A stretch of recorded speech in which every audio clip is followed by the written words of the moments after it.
Halkara parahatçılık we ynanışmaklyk hemde Türkmenistanyň kemişilik bitaraplanan şanly 30 ýyllyk münasibetli. Ilymlar Akademiýasynyň Magtymly adynaky Dil, Edebiýat we Milli Golýanmalar Institutynyň alymlary tarapyndan Beýik Üpek ýolunyň urnaky şäherler we saraýlar, gahrman arkadagymyzyň edebi garaýşlary, gahrman arkadagymyzyň kitaplaryny ulandan paýhasly pentler, gahrman arkadagymyzyň hakydy uğratly eserini, taryh hakykatyň çeper hakykata gatnaşgatly temalar boýunça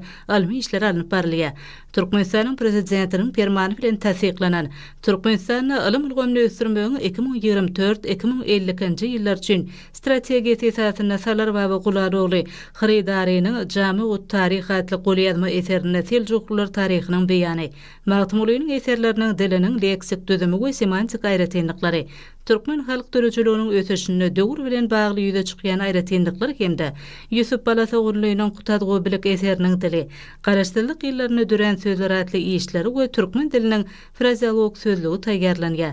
Alymlar döredilýän ägli şertler üçin gahrman arkadagymda hemde arkadagy gahrman serdarymyza hoşallyk sözlerini beýan edýärler.